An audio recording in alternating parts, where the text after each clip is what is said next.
सानाम को सगुन दाराम तेहना और एक नवा ब्लॉग ते और सेटरा कना लिंग हां तेहना बुरु सेट गे और बुरु सेन ड्यूटी पड़ाव कना हां और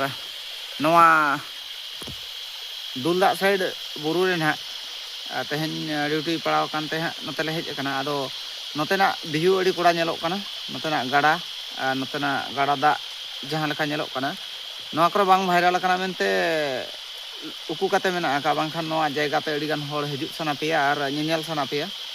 अड़ी नापाय बुझुग कना और देवकुंड से सीताकुंड लेकान जायगा कना माने चेतान खा दा बांग झोरनोग कान रहे नोडे पूरा जायजुग नोंका पूरा जियड़ गे लिंगी का तहन कना गाड़ा दा सितुंग जपुट दा बांग देखा ᱧᱚᱜ ako पूरा मेना और सितुंग दिन गे नुनंग मेना का और जपुट दिन दा आरो तिनंग तहना नेल ᱧᱚᱜ का पे नेल लाड़ा कना पूरा रिला मला दा दारे के झलका कना पूरा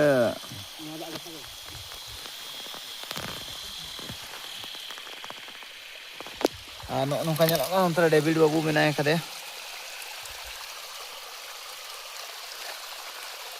ना चेतान खालिंगी आंगन बाहुबली फिल्म को शूटिंग का लेका और उन्हें रील से करा लगी दो प्रैक्टिस बड़ा कना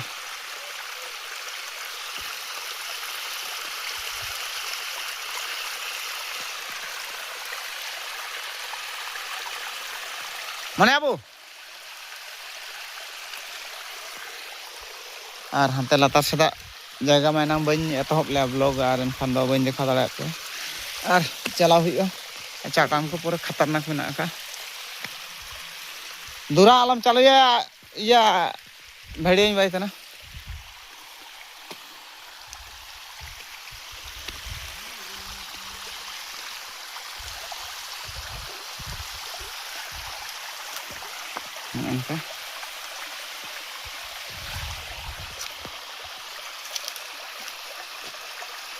पूरा लिंगी आणगोन कना रिला मला मेना का दा को और लिंडे हको मेना का को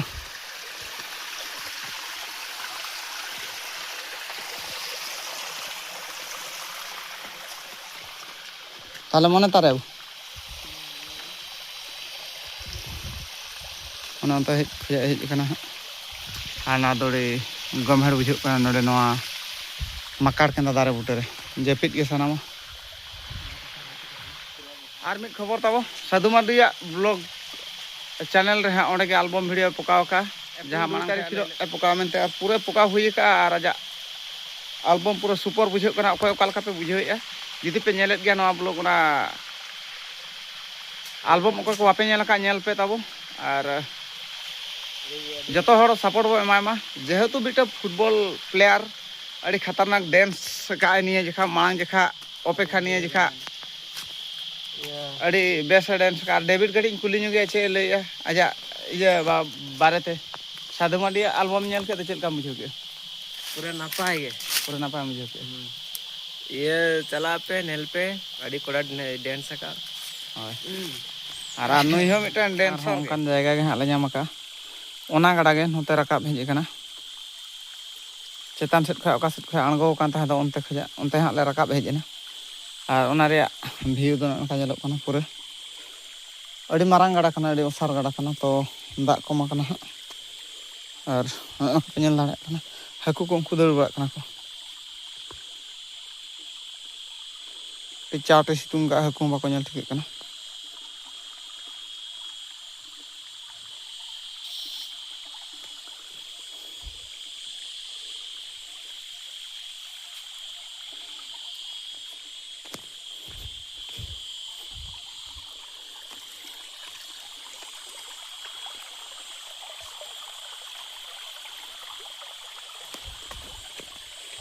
पूरा रील्स को एल्बम को शूटिंग को नोतरे अड़ी पोड़ा गानो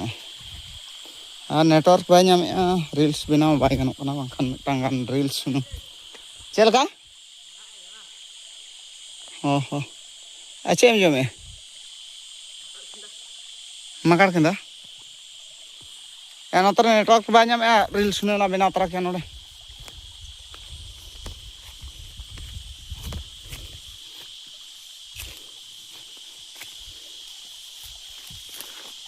उडी मारंग चटान ᱟᱨ ᱪᱟᱴᱟᱱ ᱪᱮᱛᱟᱱ ᱛᱮᱜᱮ ᱫᱟᱜ ᱦᱚᱸ ᱞᱤᱸᱜᱤᱱ ᱠᱟᱱᱟ ᱴᱨᱟᱭ ᱦᱩᱭᱩᱜᱼᱟ ᱡᱩᱫᱤ ᱱᱮᱴᱣᱟᱨᱠ ko ᱧᱟᱢ ᱠᱷᱟᱱ ᱢᱤᱫᱴᱟᱝ ᱜᱟᱱ ᱨᱤᱞᱥ ᱵᱮᱱᱟᱣ ᱦᱩᱭᱩᱜᱼᱟ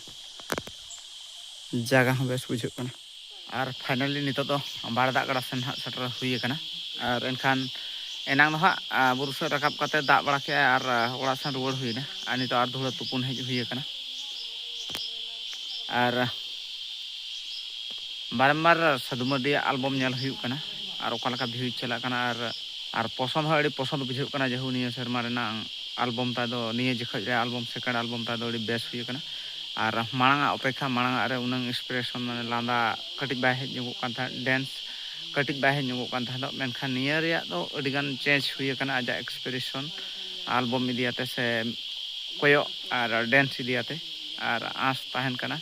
नेक्स्ट ᱟᱨ ᱵᱟᱨᱭᱟ ᱯᱮᱭᱟ एल्बम शूटिंग लेकिन पूरा सुपरस्टार हिरो बनाओ और निके रहो जतो को हड़ा मन हिरो कनाय और व्यूज नौका जुड़ते चला माने खूब आड़ते और नौका के गरज दुलार बो एमामा और तेहना ब्लॉग भिडियो दो निके गे थुकम दो होइना मा तबे जोहार और अकय ओका लेका पे बुझाव के ताबो साधु मार्डिया ब्लॉग हाँ से एल्बम और नासे धारा कमेंट पे